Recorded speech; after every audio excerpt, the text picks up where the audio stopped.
अपने सामान्य ज्ञान से समझ सकते हैं क्या गलत है क्या सही है। जो गलत है वही कानूनी रूप से भी गलत होता है। ट्रांसपेरेंसी के साथ पुलिसिंग करें, ऑनेस्टी के साथ पुलिसिंग करें, क्योंकि अच्छे अधिकारी की परख तभी होती है जब वो डिफ़िकल्ट सिचुएशन में अच्छा काम कर पाए। हमने हर थाने में बिग बॉक्स रखा जिसमें कोई चाकू, छुरी, देसी कट्टा जो उनके पास है तो उसमें डिपॉजिट कर सकता है, उसका भी हमें काफ़ी फ़ायदा मिला। पहले मैं देखता 10% से कम लोग सीट बेल्ट लगाते थे, अब 90% से ऊपर लोग सीट बेल्ट लगा रहे हैं। हेलमेट तो 5% से कम लोग पहनते थे, अब कम से कम उस दिन मैंने चेक किया 3 दिन पहले तो 25% से ज़्यादा लोग हेलमेट पहन रहे थे।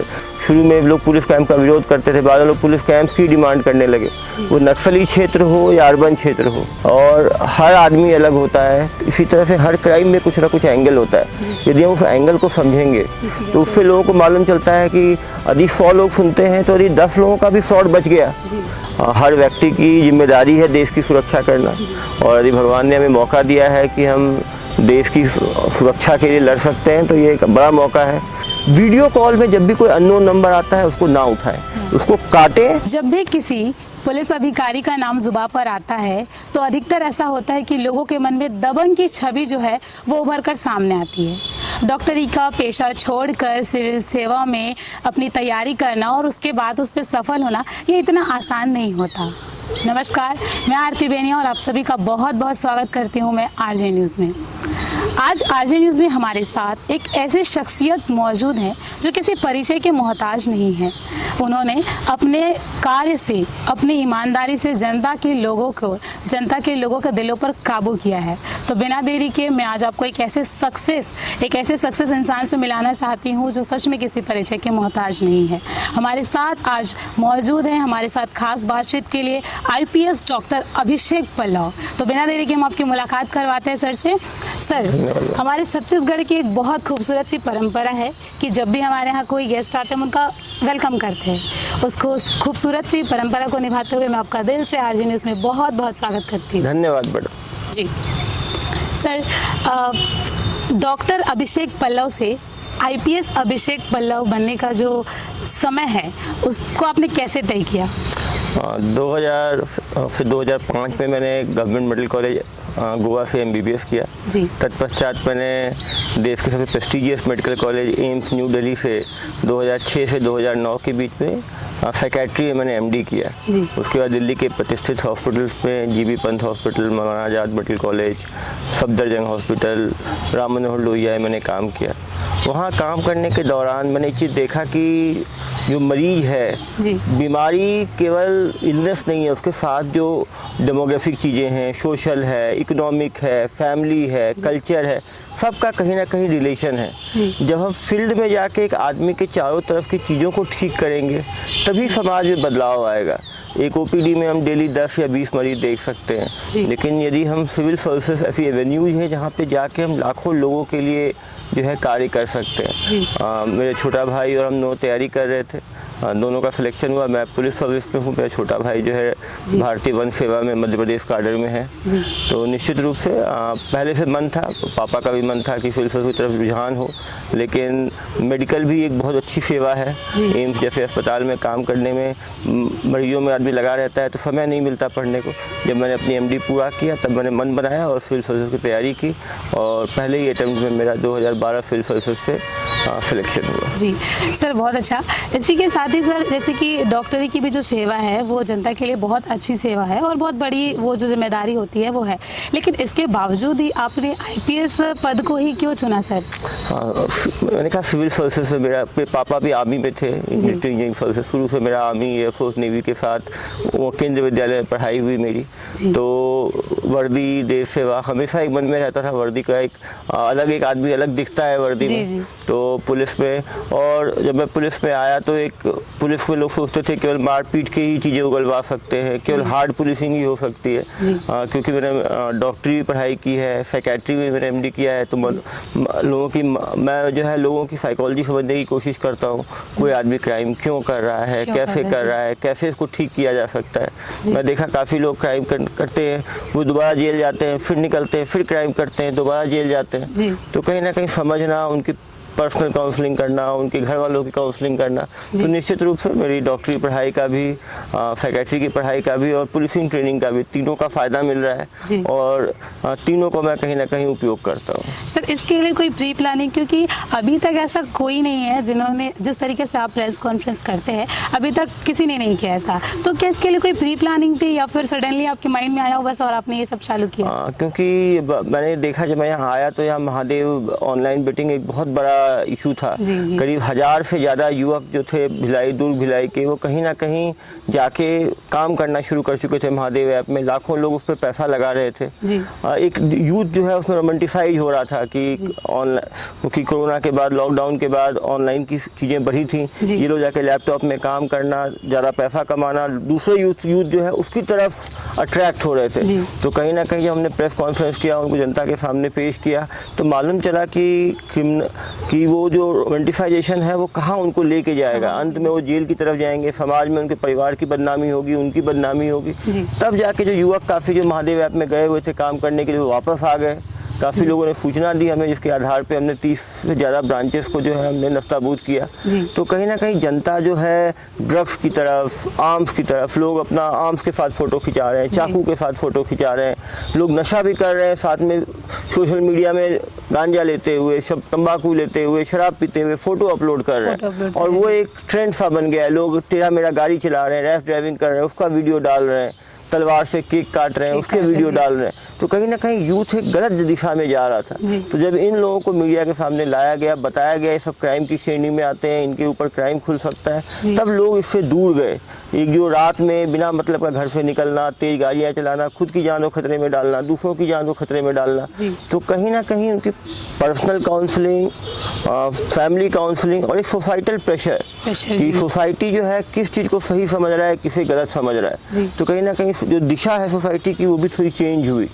और निश्चित रूप से ये एक पहला एक्सपेरिमेंट है कि किसी को मीडिया के सामने हर तरह के क्रिमिनल्स को लाया जाए।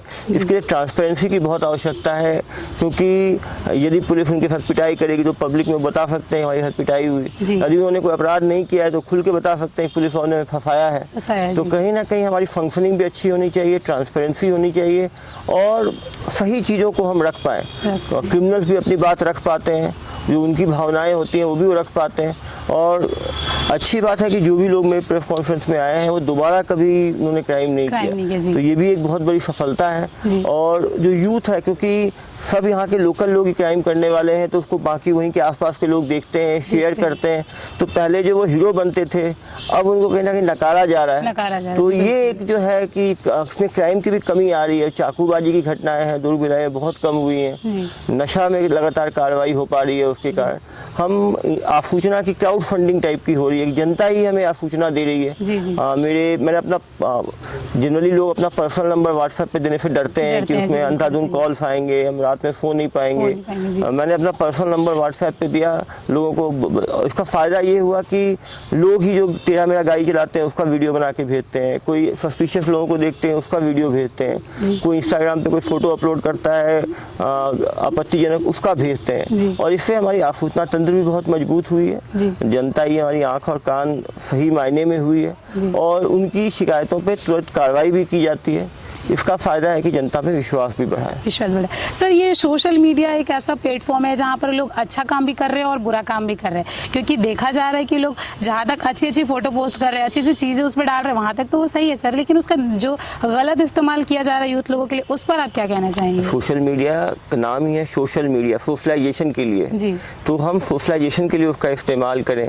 हम कहाँ हैं, क्या कर रहे हैं, एक दूसरे से कनेक्टेड रहें, एक दूसरे से संवाद कर पाए। इसका उपयोग जो है गैर कानूनी चीज़ों के लिए नहीं होना चाहिए। और कुछ काफ़ी लोगों को पता ही नहीं था क्या कानूनी है क्या गैर कानूनी है। प्रेस कॉन्फ्रेंस से लोगों को ये भी मालूम चल रहा है। सोशल मीडिया आज के लिए में रियलिटी है, इससे हम पीछे नहीं हट सकते। हम पुलिस भी इसका इस्तेमाल कर रहे हैं। हमारे दुर्ग पुलिस के फेसबुक पेज पे 2.5 लाख से ऊपर फॉलोअर्स हैं। हम अपने इंस्टाग्राम पेज को प्रमोट कर रहे हैं, क्योंकि जैसे जैसे डिजिटलाइजेशन बढ़ रहा है, डिजिटल ट्रांजेक्शन बढ़ रहा है, तो कहीं ना कहीं हमें भी सोशल मीडिया का यूज़ करना है अपनी बात रखने के लिए। जो पुलिस की परसेप्शन है सोसाइटी में वो काफ़ी निगेटिव रही है, उसको हम सुधारने के लिए हम भी सोशल मीडिया का इस्तेमाल कर रहे हैं। जो पकड़ाते हैं इस तरह का फ़ोटो अपलोड करते हैं उनको कार्रवाई नहीं करते, उनको समझाइश देते हैं कि उनको छोड़े। काफ़ी लोग खुद ही अपना फ़ोटो हटा दे रहे हैं। हमने हर थाने में बिग बॉक्स रखा जिसमें कोई चाकू, छुरी, देसी कट्टा जो उनके पास है तो उसमें डिपॉजिट कर सकता है, उसका भी हमें काफ़ी फ़ायदा मिला। तो कहीं ना कहीं हम काउंसलिंग कम एनफोर्समेंट दोनों पर ध्यान दे रहे हैं। रोड्स पे हम निकलते हैं, काफ़ी लोग जो है यहाँ छत्तीसगढ़ में हेलमेट पहनने का कल्चर बहुत कम है, यहाँ सीट बेल्ट का कल्चर बहुत कम है। क्योंकि जब से हमने एनफोर्समेंट स्टार्ट किया है, लोगों को समझाना शुरू किया है, पहले मैं देखता 10% से कम लोग सीट बेल्ट लगाते थे, अब 90% से ऊपर लोग सीट बेल्ट लगा रहे हैं। हेलमेट तो 5% से कम लोग पहनते थे, अब कम से कम उस दिन मैंने चेक किया 3 दिन पहले तो 25% से ज़्यादा लोग हेलमेट पहन रहे थे। तो धीरे धीरे करके ट्रैफिक सेंस में भी इम्प्रूवमेंट आ रहा है, लोगों में पीयर प्रेशर भी आ रहा है। कोई यदि निकलना चाहता है बिना हेलमेट को, दूसरा आदमी बोलता है मैं नहीं बैठूंगा तुम्हारे पीछे हेलमेट नहीं है, हम पे कार्रवाई हो जाएगी, हमें डांट पड़ जाएगी। तो कहीं ना कहीं लोगों में वो चीज़ आ रहा है। जो पहले निकलते थे अपने रूम से बाहर जाके शराब सेवन करते थे, फिर ड्रंक एंड ड्राइविंग करते थे, उनको भी लोग मना करते हैं, नहीं जाते हैं, घर रूम में ही बैठ के पी लेते हैं। तो कहीं ना कहीं थोड़ा सुधार आ रहा है, बिहेवियर चेंज आ रहा है। बिहेवियर चेंज फ्लो आता है, इसमें सस्टेन्ड एफर्ट की आवश्यकता है। तो लगातार हर एंगल पे हम काम करते हैं। हमें सोशल मीडिया पे भी जनता से काफ़ी कंस्ट्रक्टिव फीडबैक, कंस्ट्रक्टिव सजेशंस आते हैं, उन सजेशंस पे भी हम काम करते हैं। तो निश्चित रूप से एक संवाद जनता की तरफ से है और जनता से काफ़ी सपोर्ट भी इसमें मिल रहा है। जी बिल्कुल, जनता से तो सपोर्ट आपको मिल गया सर। लेकिन बेसिकली सर जैसे ही पुलिस वालों का नाम आता है तो हर कोई डर जाता है सर, और एकदम उन लोगों को ऐसा लगता है कि उनके मन में डर की भावना जो है वो अपने आप आ जाती है वर्दी देखकर, उनका नाम सुनकर। लेकिन सर आप सारी चीज़ों को इतना अच्छे तरीके से हैंडल करते हैं, इतने भावुकता से, इतने सौम्य तरीके से हैंडल करते हैं, वो कैसे आप उतना वो मैनेज कर पाते हैं सर? क्या है कि पहले जब मैं पुलिस में आया तो लोगों की ये सोच थी कि केवल हार्ड पुलिसिंग से ही काम हो सकता है, मार के पीट के इंट्रोगेशन जो है 3rd डिग्री से के बिना मिल नहीं सकता। हमें जो है पुलिस को जो जनता से दूरी मेंटेन रखना चाहिए। लेकिन मैंने दंतेवाड़ा में भी देखा, मैं वहाँ था तो वहाँ भी मैं और मेरी पत्नी दोनों डॉक्टर हैं, हम लोगों ने 200 से ज़्यादा मेडिकल कैंप्स वहाँ पे कंडक्ट किए। घोर नक्सली क्षेत्र में हमने किया। करीब जब वहाँ पहले पुलिस जाती थी तो ग्रामीण भाग जाया करते थे, बाद में जब मेडिकल कैंप्स लगाते थे लोग दवाइयाँ लेने आते थे, अपनी समस्याएँ बताने आते थे कि हमें यहाँ पे बोर्ड चाहिए, हमें यहाँ स्कूल चाहिए, हमें आंगनबाड़ी चाहिए। शुरू में लोग पुलिस कैंप का विरोध करते थे, बाद में लोग पुलिस कैंप की डिमांड करने लगे।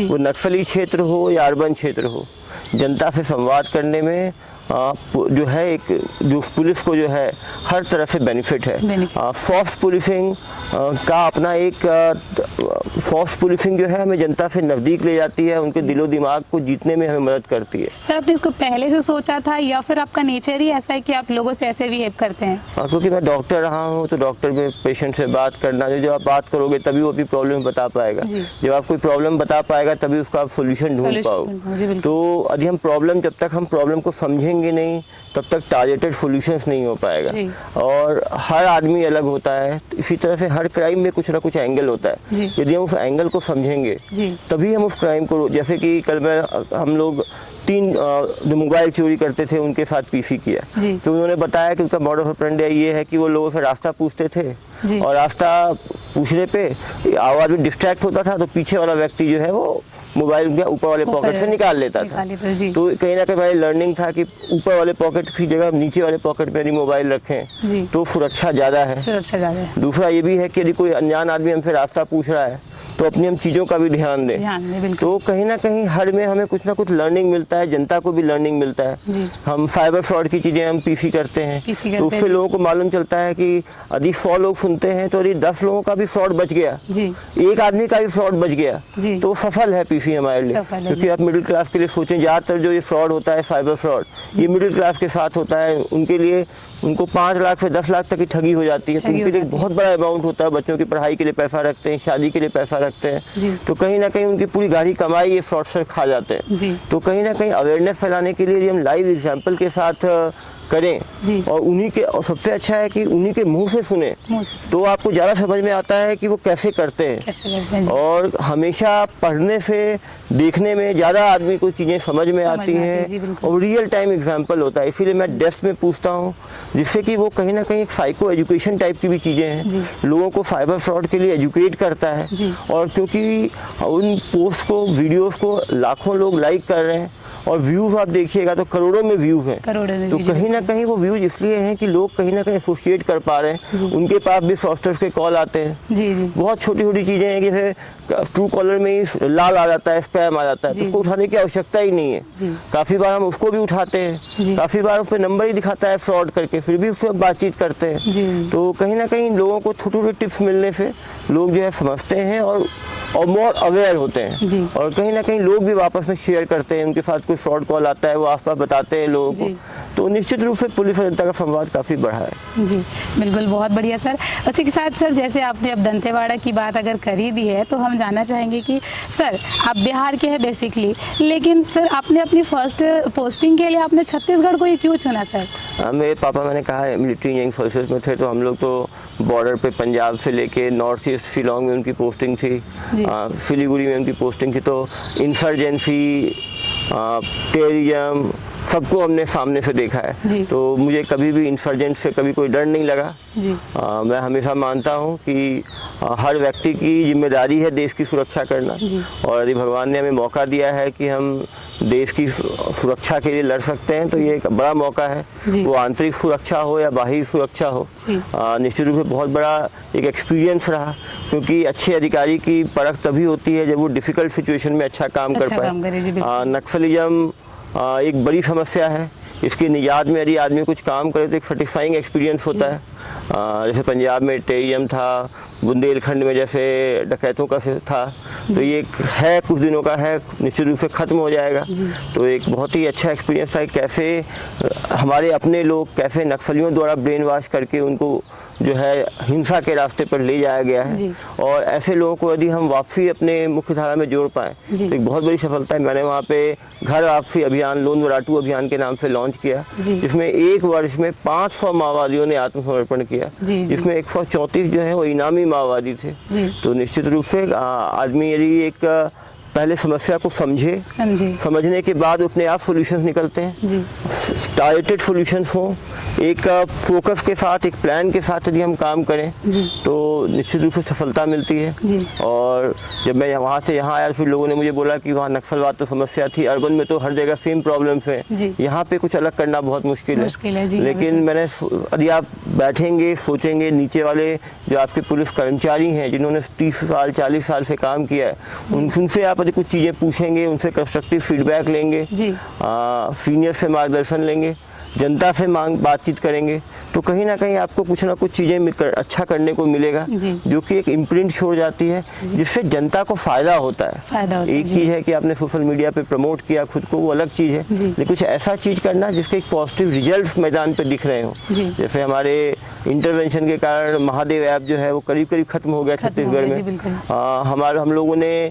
चाकूबाजी के ऊपर बहुत हद तक कब्जा किया, बड़े बड़े साइबर फ्रॉड्स को हम लोग सॉल्व कर पाए जनता की मदद से, साइबर फ्रॉड्स के अवेयरनेस कैंपेन चला पा रहे हैं, लगातार हम लोग मोबाइल्स को रिकवर करके जो चोरी है उसको लोग को वापस कर पा रहे हैं। अभी दुर्ग पदनापुर में एक बड़ी चोरी हुई थी, 3 करोड़ की चोरी, पुलिस ने रिकॉर्ड टाइम 72 घंटे में पूरा 3 करोड़ का सोना चांदी वापस करवा दिया। तो कहीं ना कहीं पुलिस की तरफ भरोसा लोगों का बढ़ता है। तो हमें ज़रूरी है कि हम ट्रेडिशनल क्राइम्स जो हैं, ह्यूमन ऑफेंसेस, प्रॉपर्टी ऑफेंसेस, उसको भी उसमें भी डिटेक्शन रेट अपना बढ़ाएं, प्रिवेंशन करें। और दूसरा जो ऑर्गेनाइज क्राइम है, जो शराब का है, नशीली शराब की है, अवैध शराब बिकने का है, जुआ का है, सट्टा का है, कबाड़ का है, नशे का है, उसके ऊपर भी हम प्रभावी कार्रवाई करें। पुलिस जब तक प्रभावी कार्रवाई नहीं करेगी तब तक जनता का भरोसा हमें नहीं मिलेगा। जब जनता को, कि सब लोग परेशान है, कोई नहीं चाहता उनका बच्चा जो है नशा करे, कोई नहीं चाहता कि उनका बच्चा जो है गलत रास्ते पर चले, लेकिन कहीं ना कहीं बच्चे अपनी संगति का असर उन पर ज़्यादा होता है, वो घर वालों की नहीं सुनते, घर वालों को धमकाते हैं, घर वालों से पैसा वसूलने की कोशिश करते हैं। तो कहीं ना कहीं यदि हम नशे पे कंट्रोल करें, अवैध कामों पे कंट्रोल करें, तो परिवार को भी एक बहुत बड़ा सेटिस्फैक्शन मिलता है। सभी लोग चाहते हैं कि उनके बच्चे जो हैं सही रास्ते पर चलें, तो कहीं ना कहीं ज़रूरी है कि परिवार भी बच्चों को सही समय दे, क्योंकि ये बहुत ही चिंता का विषय है कि बड़े गंभीर अपराध जो हैं वो नाबालिग और कम उम्र के लोग यूथ कर रहे हैं। यदि यूथ गलत रास्ते पर जाएगा तो देश का भविष्य भी जो है जेपरडाइज हो जाएगा। तो निश्चित रूप से परिवार की भी कहीं ना कहीं सहभागिता है, समाज की सहभागिता है, सरकार की सहभागिता है। हम सब मिल के जो है यूथ को सही डायरेक्शन पे जो है उनकी एनर्जी जो है पॉजिटिवली इस्तेमाल में लगा सकते हैं। जी बिल्कुल, हम आपके कार्य की बहुत सराहना करते हैं सर, और वाकई में आपके कामों को देखकर हम बहुत ज़्यादा प्रभावित है, क्योंकि जिस तरीके से आप काम करते हो और आपके काम करने का जो एंगल है वो काफ़ी डिफरेंट है, जिससे हम वाकई में बहुत खुश हैं। और इसी के साथ ही सर, अभी जैसे कि देखा जा रहा है कि धोखाधड़ी, ठगी है, और उसके बाद ये सारी चीज़ें जो है साइबर क्राइम के अंतर्गत आती है। और यही नहीं बल्कि अब ऐसा हो रहा है कि लोग तो जो है पर्सनल डिटेल्स की भी चोरी कर रहे हैं। चोरी तो मोबाइल, जेवरात, ये सब की चोरी तो बात अलग है, लेकिन लोग जो इलीगल तरीके से पर्सनल डिटेल्स की भी चोरी कर रहे हैं, फिर उनके साथ ब्लैकमेलिंग का जो काम कर, उसको आप हमें एक्सप्लेन करिए सर। बहुत ज़रूरी है कि इंटरनेट में हर चीज़ जुड़ा हुआ है दुनिया भर में। आजकल बहुत सारी कंपनियां हैं, डेटा कंपनियां, जो आपका डेटा एक्सट्रैक्ट करती हैं और फिर फ्रॉडस्टर्स बहुत ज़रूरी है। जैसे मान लीजिए कोई आदमी लोन लेना चाह रहा है तो वो गूगल पे सर्च करेगा लोन। अब कुछ कंपनियां क्या करती हैं, गूगल से या अपने टूल से डेटा एक्सट्रैक्ट करती हैं कि कितने लोगों ने लोन सर्च किया है, उनको वो फर्जी आदमी बन के लोन के लिए फ़ोन करेंगे। फ़ोन करते हैं। काफ़ी लोग क्या करते हैं, अपना जैसे मान लीजिए किसी HDFC का वेब एड्रेस है hdfc.in, वो एक लेटर अपना बदल के या banking.hdfc.in कर देंगे या offers.hdfc.in कर देंगे, तो आपको देख के लगेगा कि ये उसी का वेबसाइट है और उसमें सारा पेजेस जो उसका है वो बिल्कुल ओरिजिनल वेबसाइट से मिलता। तो वेबसाइट भी फर्जी बनाते हैं, डोमेन नेम बहुत क्लोज लेते हैं और फिर बेवकूफ़ बनाते हैं। वो इस तरह से भी डेटा, छोटे छोटे वेबसाइट जो सिक्योर्ड नहीं है उसको हैक करते हैं। जैसे मान लीजिए आपने किसी कंपनी में इंटरव्यू देने के लिए आप गए, तो 1200 लोग इंटरव्यू देने गए, उस कंपनी से उसने डेटा एक्सट्रैक्ट किया कितने लोग इंटरव्यू देने आए, उनको वो फ़ोन करेंगे कि मैडम आपका सिलेक्शन हो गया है, आपका जो 10th का मार्कशीट है वो धुंधला है, यहाँ पे आप अपलोड कर दें, आपका सिलेक्शन हो गया। आदमी जल्दबाजी में उस लिंक पे क्लिक कर देता है और आपका फिर सारी चीज़ें आपकी हैक हो जाती हैं, आपकी जानकारी। कभी भी हमें किसी भी लिंक पे क्लिक करने से बचना चाहिए, उसके ओरिजिनल वेबसाइट पे जाके क्लिक करना चाहिए। अनसॉलिसिटेड ऐप डाउनलोड नहीं करना चाहिए, कभी भी हमें OTP नहीं बताना चाहिए। जो मिडिल क्लास है उसके लिए हमेशा अच्छा है कि वो 2 बैंक अकाउंट रखें। जिस बैंक अकाउंट में ज़्यादा पैसा है उसमें इंटरनेट बैंकिंग एक्टिवेटेड कम रखें। जो छोटा अकाउंट है 50,000, 70,000, 1 लाख, जो कि डेली रोज़मर्रे के काम के लिए, उसमें इंटरनेट बैंकिंग ऑन रखें, क्योंकि इंटरनेट बैंकिंग ऑन रखने पर यदि एक बार आपका पासवर्ड हैक हुआ तो वो सारा पैसा निकल जाएगा, क्योंकि नेफ्ट से दिन में 1 लाख ही निकल सकता है। और पहले क्या होता था कि नेफ्ट में 1 घंटे 2 घंटे का विंडो रहता था, आप पैसे को ब्लॉक कर सकते थे। अब ये RTGS हो गया है, रियल टाइम ट्रांजेक्शन हो रहे हैं। इंटरनेट बैंकिंग में रियल टाइम ट्रांजेक्शन हो रहा है, पैसा तुरंत एक आदमी से दूसरे आदमी में चला जाता है और उसको तुरंत वो साइफन आउट कर देते हैं। साइबर फ्रॉड में मेन प्रॉब्लम क्या है कि साइबर फ्रॉड में वो बैंक अकाउंट जो पैसा जाता है वो भी फर्जी रखते हैं, वो जो है जिसके नाम पे सिम है वो भी फर्जी है, तो उनको पकड़ना बहुत मुश्किल होता है। ज़्यादातर लोग झारखंड से, वेस्टर्न यूपी से, राजस्थान से, अब तो हर जगह साइबर फ्रॉड फैल गए हैं। गाँव के गाँव इसमें लगे रहते हैं, वहाँ पे जाने से पुलिस का लोकेशन आउट होने पे भाग जाते हैं, फिर आते हैं। लेकिन तब भी हमने बड़े बड़े फ्रॉडस्टर्स को पकड़ने में जो है सफलता पाई है। एक ही मैं लोगों को कहूँगा कि वीडियो कॉल में जब भी कोई अननोन नंबर आता है उसको ना उठाएं, उसको काटें और फिर उनको दोबारा कॉल करें, नॉर्मल कॉल पे, ऑडियो कॉल पे, क्योंकि आप वीडियो कॉल जैसे ही उठाते हो, दूसरा पार्टी यदि अश्लील हरकतें करने लगे और स्क्रीन रिकॉर्ड में रिकॉर्ड कर ले तो आपको वो ब्लैकमेल कर सकता है। हमारे पास बाकी काफ़ी लोग आए जिनको वीडियो कॉल आया, उन्होंने उठाया और दूसरी तरफ वाले महिला हो या पुरुष हो उसने कपड़े उतार लिए, अश्लील हरकतें करने लगा और ये रिकॉर्ड हो गया और फिर उसको धमकाते हैं आपके हम दोस्तों को भेज देंगे, परिवार वालों को भेज देंगे। आदमी इतना डर जाता है इज्जत की बेइज्जती से कि वो आदमी पैसा देता चला जाता है। और 15 साल से लेके 10 साल से लेके 100 साल तक सभी लोग वल्नरेबल हैं। हमारे यहाँ भी एक्सटॉर्शन का एक विक्टिम था दुर्ग में, वो 72 ईयर्स का था। तो कहीं ना कहीं हर उम्र के लोग वल्नरेबल हैं और किसी के साथ यदि ऐसा होता है तुरंत आके वो पुलिस को सूचना दें, क्योंकि आप सूचना नहीं देंगे तो वो एक्सटॉर्शन बढ़ता चला जाएगा। पहले वो मैसेज भेजेंगे, फिर वो आपके दोस्तों को भेजेंगे, फिर फैमिली मेम्बर्स को भेजेंगे, उसके बाद पुलिस बन के आपको धमकाएंगे। तो वो धमकी कहीं खत्म नहीं होगी जब तक आप हिम्मत नहीं दिखाओगे। और समाज में यदि कुछ गलती हुई है तो हमें एक्सेप्ट करना चाहिए, फेस करना चाहिए, ना कि एक्सटॉर्शन का शिकार होके काफ़ी लोग डिप्रेशन में चले जाते हैं, काफ़ी लोग आत्महत्या तक कर लेते हैं, सुसाइड तक कर लेते हैं। और बहुत ज़रूरी है कि हम जिस भी बैंक का अपने पास रखते हैं एटीएम कार्ड या बैंक अकाउंट, हम उसके हेल्पलाइन नंबर रखें कि कार्ड को अकाउंट को ब्लॉक करने का तरीका क्या है। क्योंकि जब होता क्या है, जब हमारा फ्रॉड शुरू होता है तब हम पता लगाना शुरू करते हैं और उसमें काफ़ी समय निकल जाता है। वो गोल्डन पीरियड होता है, पहले 10-15 मिनट में हमने अकाउंट को ब्लॉक कर दिया तो वो फ्रॉड से हम बच पाएंगे, नहीं तो फ्रॉड चलता चला जाएगा। इसीलिए और बहुत ज़रूरी है कि हम अपना सिम कार्ड, हम अपना एटीएम, हम अपना बैंक अकाउंट रेंट पे या फ्रॉडस्टर्स को पैसे के लिए ना दें। आपके उस अकाउंट का टेरर फंडिंग के लिए इस्तेमाल हो सकता है, टेररिज्म के लिए हो सकता है, इकोनॉमिक फ्रॉड के लिए हो सकता है, और कल को यदि आपका अकाउंट का मिसयूज हुआ है तो आप भी उसके लिए रिस्पॉन्सिबल रहेंगे। बहुत लोग मैं देखता हूँ अभी समझाइश दे रहे हैं, वो अपने अकाउंट 10,000 रुपये 20,000 रुपये में बेच देते हैं और उस अकाउंट का इस्तेमाल फिर साइबर फ्रॉड वाले करते हैं। तो कहीं ना कहीं ये भी हमारी गलती है, हम थोड़े पैसे के लिए अपनी आइडेंटिटी और अपना अकाउंट किसी को दे रहे हैं, जो कि एक गंभीर अपराध है। यही चीज़ हम मोबाइल के साथ भी देख रहे हैं कि हम क्या करते हैं, मोबाइल बच्चों को, नाबालिग बच्चों को दे देते हैं। बच्चे कुछ अश्लील फोटो, या उनकी उम्र ऐसी होती है कि उनको ज़्यादा ध्यान नहीं होता, 15 साल 16, वो कुछ चाइल्ड पोर्नोग्राफी यदि अपलोड कर दिए तो ये भारत को, दिल्ली से हमें फिर आता है, हमें कार्रवाई करनी पड़ती है। और जिसके पास किसका ये मोबाइल है उसके ऊपर कार्रवाई हो जाती है। मतलब ये मोबाइल किसी बच्चे ने कर दिया, किसी रिलेटिव ने कर दिया, किसी अननोन आदमी ने कर दिया। इसीलिए फ़ोन हमारी पर्सनल प्रॉपर्टी है। अपना फ़ोन हमें किसी दोस्त को किसी काम के लिए भी नहीं देना चाहिए, क्योंकि आपने यदि अपना फ़ोन किसी को दिया और उस फ़ोन से कुछ भी गड़बड़ हुआ तो ये माना जाएगा कि इसका इस्तेमाल आपके द्वारा किया गया है और इसमें बड़ी से बड़ी वैधानिक कार्रवाई में हो सकती है और आदमी बड़ी गैरकानूनी काम में भी फंस सकता है। तो बिल्कुल ये अपने इसी तरह अपना आधार कार्ड, अपना बैंक अकाउंट स्टेटमेंट किसी को नहीं देना चाहिए, पैन कार्ड। यदि आप कहीं भी अपना जिरोक्स दे रहे हैं तो आप किस पर्पस के लिए दे रहे हैं वो लिखें, अपना सिग्नेचर करें और डेट जरूर डालें।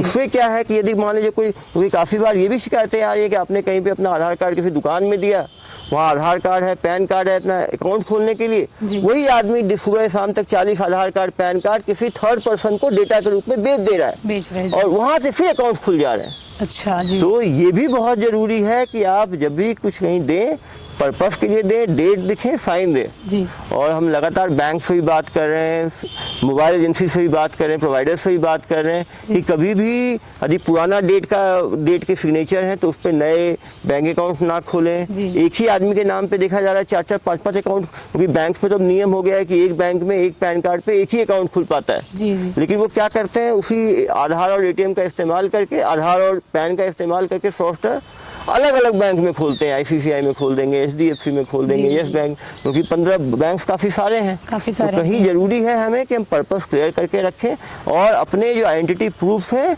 उसको गलत हाथों में जाने ना दें, नहीं तो उसके काफ़ी सारे गलत रेमिफिकेशंस हो सकते हैं। सर लेकिन अभी देखा जाए तो छोटे छोटे बच्चों के हाथ में भी मोबाइल फ़ोन है सर, तो आप उससे आप देखेंगे कि रियल में टेलीकॉम प्रोवाइडर जो है, सिम जो है केवल 18 साल से ऊपर के व्यक्तियों को ही मिल पाता है। यदि हम नीचे किसी को फ़ोन दे रहे हैं तो सिम किसी एडल्ट के नाम पे होगा।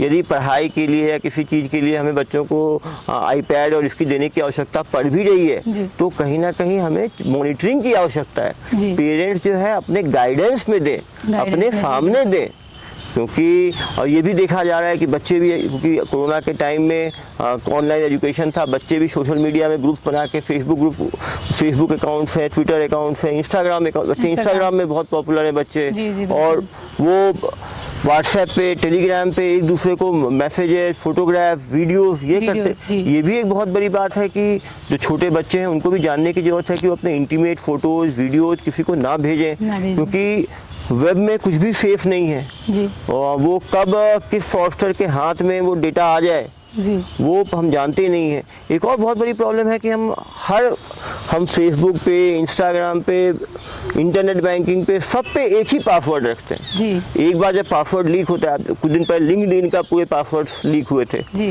कभी फेसबुक का एक बार बीच में लीक होने की बात आई जी, थी। एक बार यदि आपका पासवर्ड लीक होगा तो फ्रॉस्टर तुरंत उस पासवर्ड को यूज करके ट्राई करते हैं आपके अकाउंट्स में घुसने की, आपके सारे photos video, private photos videos निकाल लेते हैं, आपके इंटरनेट बैंकिंग का सेम पासवर्ड वहाँ से पैसे साइफन आउट कर देते हैं। तो बहुत जरूरी है कि बैंक का पासवर्ड और आपके ये सोशल मीडिया के पासवर्ड कभी भी एक ना हो, सेम ना हो, अलग अलग सेम ना हो। सही है। बैंक्स के पासवर्ड्स अभी तक लीक होने की बात सामने नहीं आई है, इंक्रिप्शन बहुत ही स्ट्रॉन्ग रहता है जी। लेकिन इसलिए बहुत जरूरी है कि हम स्ट्रॉन्ग पासवर्ड्स भी रखें। काफी लोग अपना डेट ऑफ बर्थ, बर्थडे, आजकल तो वीक पासवर्ड्स काफी जगह लेते नहीं है, लेकिन हम छोटे छोटे ऐप्स डाउनलोड करते हैं जहाँ पे वीक पासवर्ड्स रखते हैं, वही पासवर्ड हम बाकी जगह रखते हैं, तो कहीं ना कहीं वो भी खतरा रहता है। पासवर्ड्स को अपडेट करते रहें हर 1 साल 2 साल पे। कुछ लोगों की आदत रहती है कि अपने जीमेल पे बाकी जगह पे पासवर्ड लिख के रखते हैं जी। तो एक बार आपका जीमेल का पासवर्ड किसी के हाथ लगा तो बाकी सारे पासवर्ड हाथ लग जाते हैं। तो वो भी जरूरी है कि हम पासवर्ड्स को कैसे सिक्योर रखें जी। और बहुत जरूरी है कि हम त्वरित डिसीजन ना लें। किसी फ्रॉस्टर्स का फोन आता है, वो पैनिक क्रिएट करने की कोशिश करते हैं। उन्होंने डेटा एक्सट्रैक्ट किया कि आज यूपी बिजली का किन का लास्ट डे है बिल पेमेंट का, उन्हीं लोगों को फोन करेंगे, आपका लास्ट डे है, आपका जमा नहीं होगा, बिजली काट दी जाएगी। हम तुरंत पैनिक हो जाते हैं, तुरंत हम लिंक पर क्लिक कर देते हैं, हम नए ऐप डाउनलोड कर लेते हैं जी। एक उसमें होता है आप 1 रुपये जमा करें, 500 रुपये, कहीं भी यदि हमें कहीं पेमेंट करने की बात है भी तो हम वो आजकल सारे बड़े बड़े जो पेमेंट ऐप्स हैं, वो पेटीएम हो, फोन पे हो, भीम हो, हर जगह भीम ऐप है, हर जगह पेमेंट संभव है। हम बड़े ऑथेंटिक ऐप्स पे जाके पेमेंट करें। कभी भी हम अनऑथेंटिक लिंक्स पे क्लिक करके पेमेंट ना करें। जी। तो देखा गया है इंश्योरेंस के नाम पे, क्या आपका लास्ट डे है, इंश्योरेंस में लोग को बेवकूफ़ बना लेते हैं, बिजली बिल के नाम पे बनाते हैं।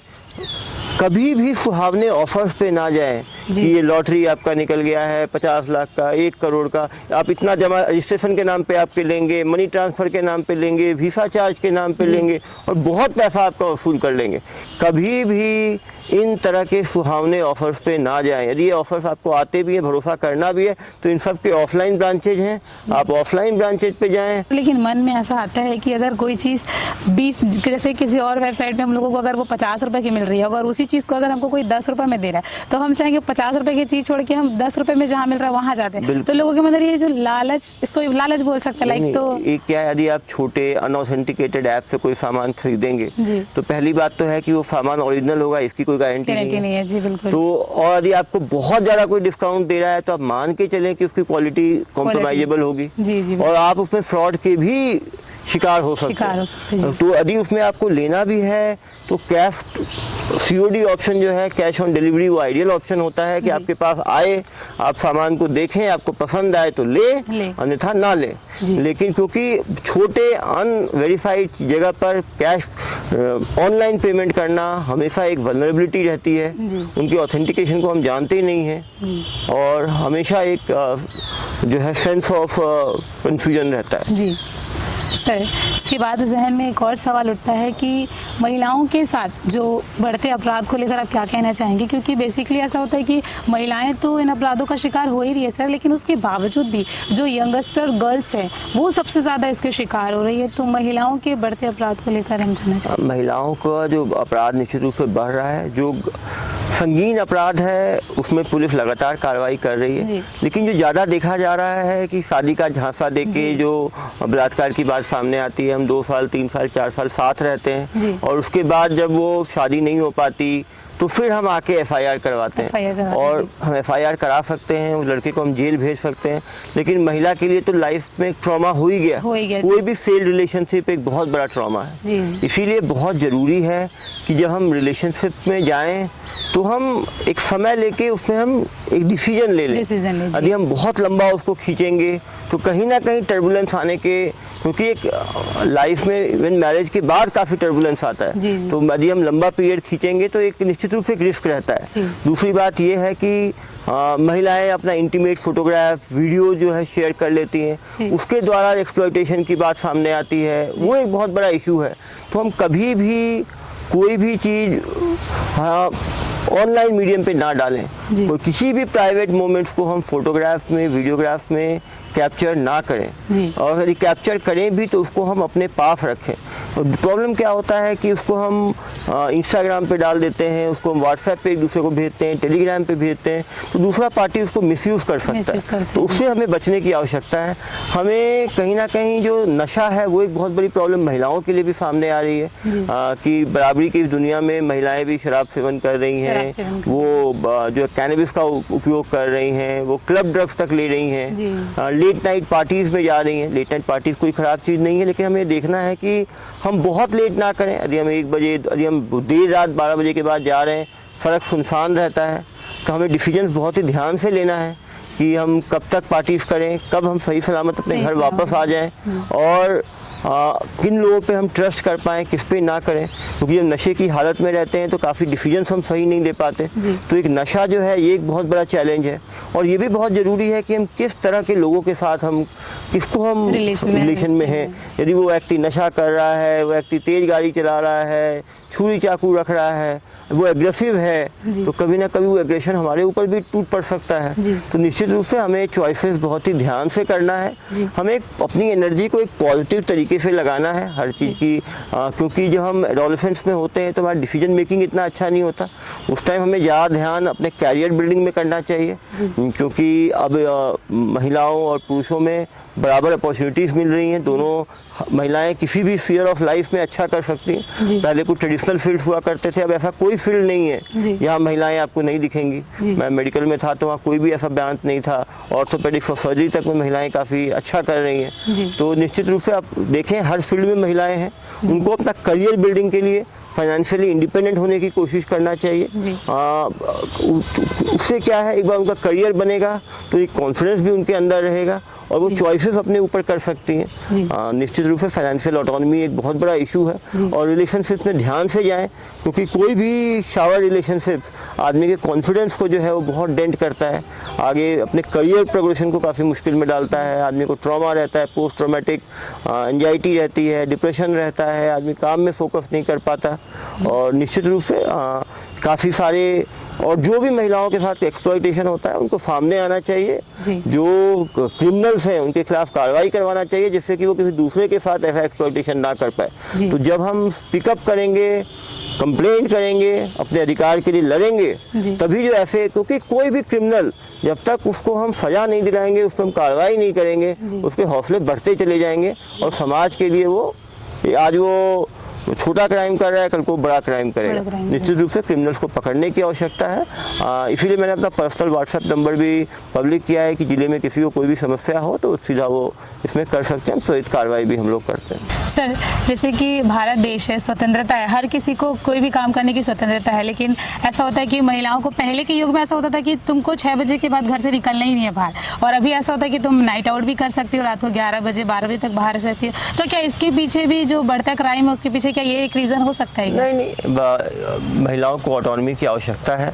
ये पुलिस की जिम्मेदारी है कि यदि लड़के रात में घूम सकते हो, लड़कियां भी घूम सकती हैं, लेकिन जरूरी ये है कि हम यदि रात में घूम रहे हैं तो उसका एक पर्पस होना चाहिए, और हम सही अवस्था में रहें।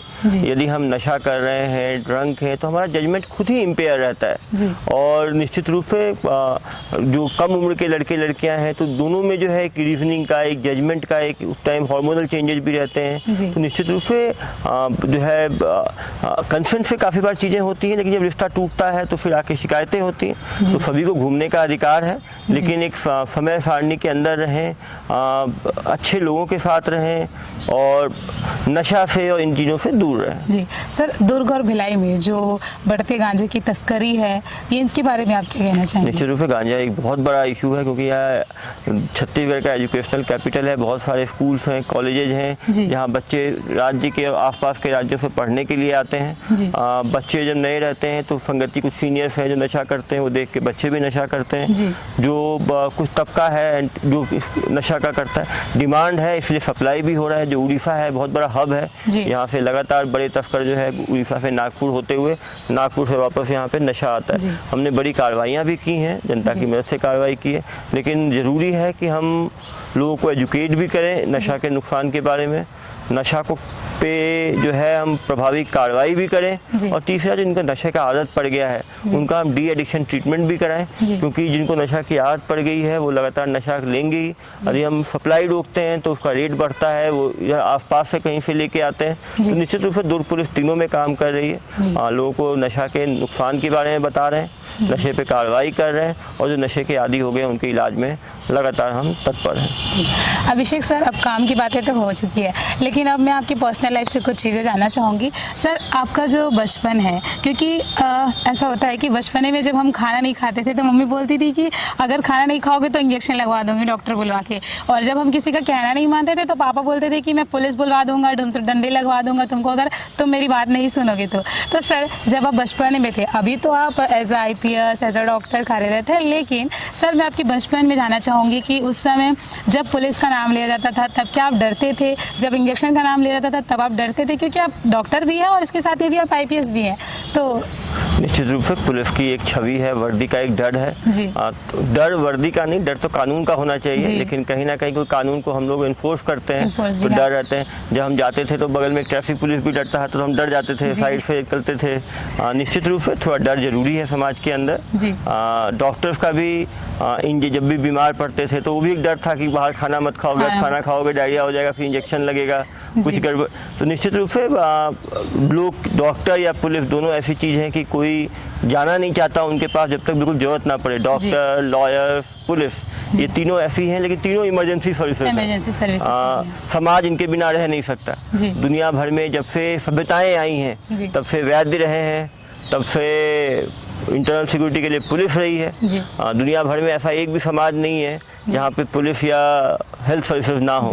समाज की ये बुनियादी चीज़ें हैं, इनसे डरने की आवश्यकता नहीं है, लेकिन हाँ हमें कानून में रहने की, संयम में रहने की, क्योंकि कानून क्या है, कानून समाज के भले के लिए बनाता है। जो ऐसी चीज़ें जो हम गलत समझते हैं सामान्यतः, उसी को कानून में जो है गलती का संज्ञा दी गई है। आप देखेंगे बहुत लोग अनपढ़ होते हैं, लेकिन वो भी अपने सामान्य ज्ञान से समझ सकते हैं क्या गलत है क्या सही है। जो गलत है वही कानूनी रूप से भी गलत होता है। इसीलिए लीगल अवेयरनेस ना होने के बाद भी क्या सही क्या गलत सबको पता होता है। इसीलिए पुलिस से डरने की आवश्यकता नहीं है। लेकिन हाँ ये बात है कि वर्दी वो ब्लैक, वो खाकी हो या वाइट कोट हो, निश्चित रूप से एक एंजाइटी प्रोड्यूस करता है सबके अंदर। बड़े लोग भी इंजेक्शन लेने से डरते हैं, लेकिन कोई एक इंजेक्शन शुरू में थोड़ा दर्द करता है, लेकिन बाद में एक बहुत दर्द को कम करता है, बीमारी को ठीक करता है। वैसे ही पुलिस का काम है। हम कुछ लोगों को जेल में बंद करते हैं, उन लोगों के परिवार पे को तकलीफें होती हैं, लेकिन उससे एक बहुत बड़ा समाज जो है वो क्राइम से बच पाता है। तो निश्चित रूप से ये दोनों जो है वो बिटर पिल की तरह है, पुलिस का काम और डॉक्टर का काम। शुरू में लोगों को थोड़ा सा दर्द होता है, लेकिन लॉन्ग टर्म में हमेशा बहुत फायदा मिलता है। पल्लव सर, अब इसमें एक बात और आती है सामने कि जब ऐसा होता है कि हम किसी भी चीज़ को करते हैं तो हमारे अंदर तो जुनून होना चाहिए, एक्साइटेडमेंट होना ही चाहिए, लेकिन इसके साथ साथ सबसे ज़्यादा इंपॉर्टेंट रोल प्ले करता है वो है फैमिली का सपोर्ट। सर, अब आपका फैमिली बैकग्राउंड के बारे में जानना चाहेंगे कि उनका कितना सपोर्ट था कि आप यहाँ तक आज पहुँच पाए हैं? फैमिली का बहुत सपोर्ट रहा है। मेरे पेरेंट्स, फादर आर्मी में थे। जब मैं MBBS में गया, पहले मुझे मैथ्स का स्टूडेंट था, फिर मैं मेडिकल में भी सिलेक्शन हो गया तो मैं मेडिकल में चला गया।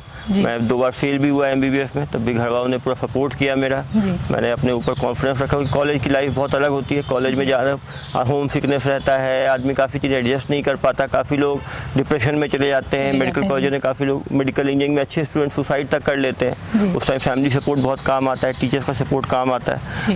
जब आदमी ख़राब समय होता है तो सेल्फ मोटिवेट करने की आवश्यकता है, अपने आप को झकोड़ने की आवश्यकता होती है, अपने स्ट्रेंथ पे काम करने की आवश्यकता होती है। फिर मैंने अच्छी तरह पढ़ाई किया और हमारा MD एंट्रेंस में पूरे भारतवर्ष में मेरा डबल डिजिट में रैंक आया। एम्स दिल्ली से मैंने MD किया।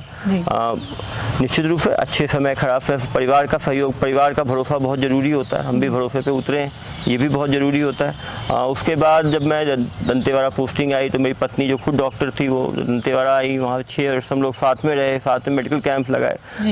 काफ़ी लोग छोटी जगह पे जाके, वाइफ मुश्किलें में रहती हैं, बच्चा मेरा छोटा था, वहाँ पे स्कूल्स इतने अच्छे नहीं थे, तब भी बेटे ने वहाँ पढ़ाई करी। निश्चित रूप से फैमिली को का समर्थन बहुत ज़रूरी होता है किसी भी सक्सेसफुल करियर के लिए। एक फैमिली में एक सिंक्रनी होना, फैमिली में एक दूसरे की चीज़ों को समझना, सपोर्ट करना, वो बहुत आवश्यक होता है। और आप जहाँ भी रहें यदि फैमिली साथ है तो हैप्पीनेस अपने आप मिल जाती है। हैप्पीनेस आप बाहर भी ढूंढ सकते हैं, अंदर भी ढूंढ सकते हैं। साथ रहना अपने आप में यही बहुत बड़ी हैप्पीनेस है ना, क्योंकि वहाँ पे केवल नक्सल अपराध थे तो फैमिली के लिए टाइम काफ़ी था जी। तो ये एक पॉजिटिव था। यहाँ पे अर्बन एरिया में बाकी एवेन्यूज़ हैं, लेकिन एवेन्यूज़ को एंजॉय करने का टाइम नहीं है, क्योंकि पूरे टाइम अपराध कुछ ना कुछ चलता रहता है, लोगों के फ़ोन्स आते रहते हैं। तो लाइफ में हर चीज़ के अपने पॉजिटिव नेगेटिव हैं, लेकिन एक सिक्योर फैमिली लाइफ होनी बहुत ज़रूरी है, क्योंकि यदि आप फैमिली से सेटिस्फाइड हो, हैप्पी फैमिली लाइफ है आपकी, तभी आप फोकस जो है अपने प्रोफेशनल लाइफ पे दे पाएंगे।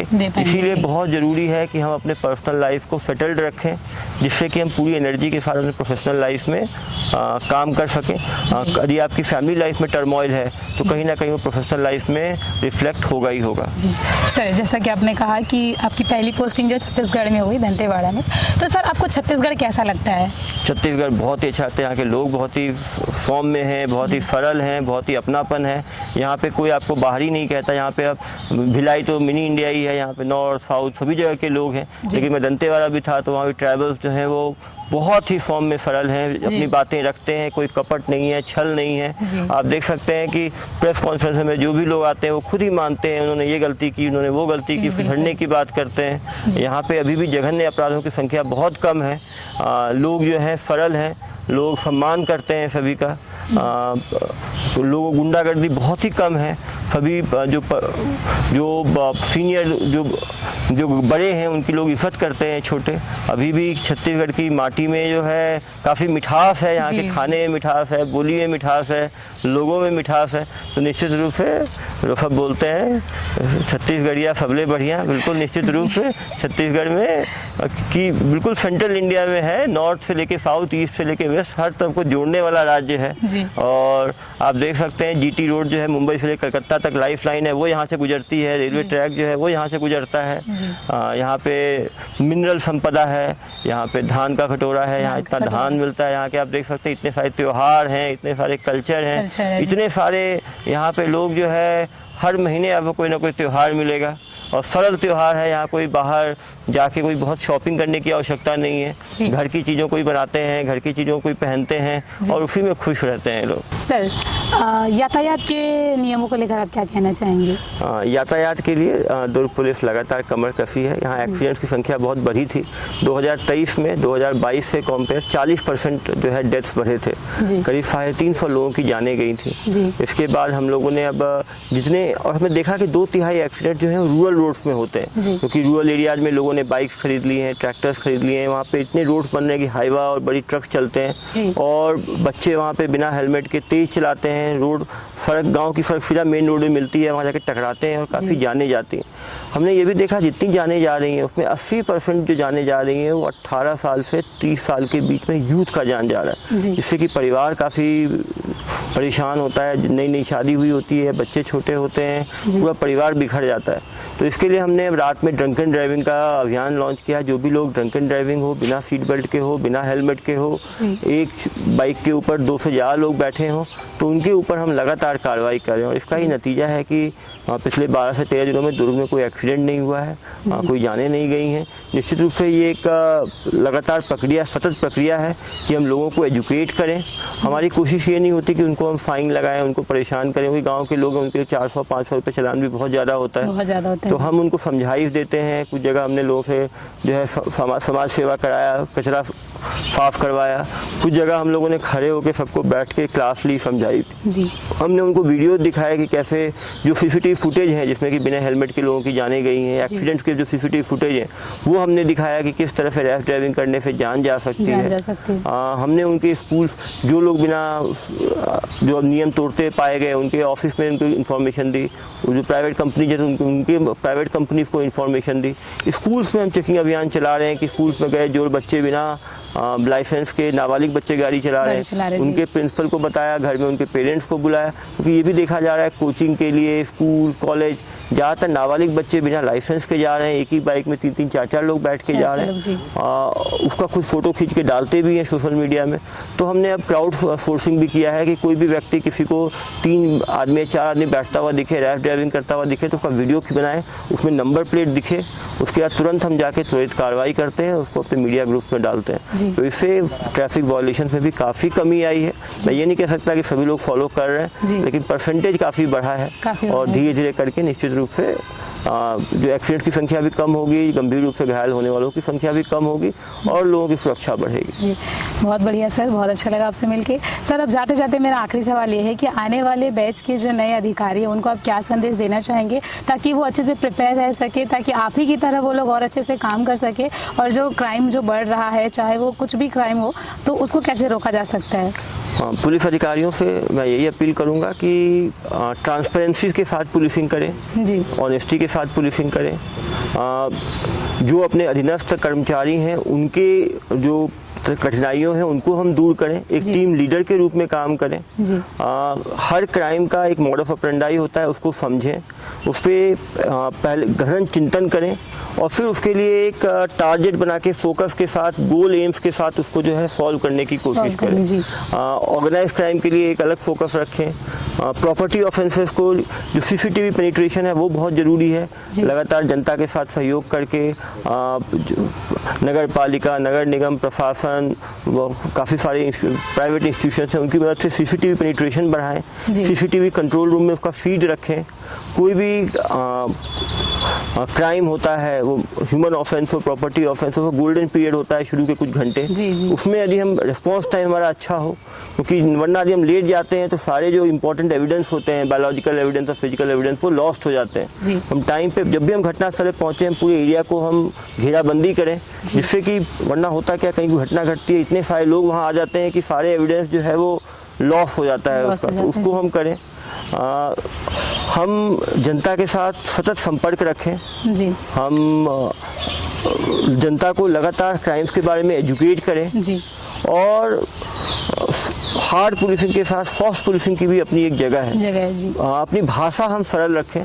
पुलिस का जो परसेप्शन खराब है उसका मुख्य कारण हमारी भाषा है। लगातार हमें कम्युनिकेशन ट्रेनिंग देने की जरूरत है, नीचे से लेके ऊपर तक। हमारा एक कांस्टेबल, हेड कांस्टेबल जहाँ कोई थाने जाता है तो हमारे मुंशी हेड कांस्टेबल से मिलता है, उसकी भाषा अच्छी होनी चाहिए जिससे कोई भी व्यक्ति बाहर निकले तो एक सेटिस्फैक्शन के साथ बाहर निकले। तो जो फ्रेंडली पुलिसिंग हम तभी संभव हो पाएगा जब हम बातें अच्छी तरह करेंगे। थाने में कम से कम पानी की व्यवस्था रखें, कोई आए तो उसको हम पानी पिला पाएँ, उनको हम एक जेस्चर हमारा अच्छा रहे, उनसे व्यवहार हमारा अच्छा रहे। जिस दिन पुलिस की बोल चाल व्यवहार अच्छी हो जाएगी, पुलिस की छवि में जो है एक बहुत बड़ा अंतर आएगा। और दूसरा मेरा युवाओं से भी अपील है कि वो युवाओं का देश है, यदि हमें देश को एक वैश्विक शक्ति बनाना है तो हर आदमी को अपने करियर के लिए सोचना पड़ेगा। अपनी पूरी एनर्जी को एक पॉजिटिवली अपने करियर प्रोग्रेशन में लगाए। नशे से, नशा, जुआ, सट्टा, अवैध कामों से दूर रहें। लाइफ में शॉर्टकट्स पे ना जाए। शॉर्टकट्स हो सकता है शुरू में लुभावना दिखे, लेकिन एंड में उसका जो कंसिक्वेंस है वो हमेशा खराब होता है। क्राइम, क्रिमिनल कितना भी शातिर हो, कभी ना कभी पुलिस के हत्थे चढ़ता ही चढ़ता है और उसके बाद उसकी और परिवार के ऊपर बहुत खराब गुजरती है। वो उनको सोचना चाहिए, कभी भी शॉर्टकट्स पे ना आए, कभी किसी के बहकावे में ना आए। हमेशा मेहनत से किया हुआ काम, सम्मान से किया हुआ काम जो है वो व्यक्ति को आगे ले जाता है। जाते जाते आरजे न्यूज़ के दर्शकों से क्या कहना चाहेंगे सर? बिल्कुल, दर्शकों से मैं कहूँगा कि आप पुलिस जो है आपकी मित्र है, मित्र की तरह लें। कोई भी आपकी समस्या हो, पुलिस का कंट्रोल रूम है, हेल्पलाइन नंबर्स है, उस पर भेजें। कोई भी आसपास गलत होता हुआ देखे तो उसको टोकने की कोशिश करें। इसमें ध्यान दें कि कोई आदमी यदि नशे में है तो उसको ना छेड़ें, अन्यथा वो आपके ऊपर भी हमला कर सकता है। अपने परिवार, बच्चों पर ध्यान दें, क्योंकि बच्चे ही देश के भविष्य हैं। वो क्या कर रहे हैं, क्या नहीं कर रहे हैं, थोड़ा उन पर नज़र रखें, उनको गाइड करें, उनको सपोर्ट करें, उनके साथ इमोशनली अटैच हों, उनको प्यार दें, जिससे कि वो इधर उधर प्यार के पीछे ना भागें। यदि हम बच्चों को मजबूत बनाएंगे तो देश भी हमारा मजबूत बनेगा।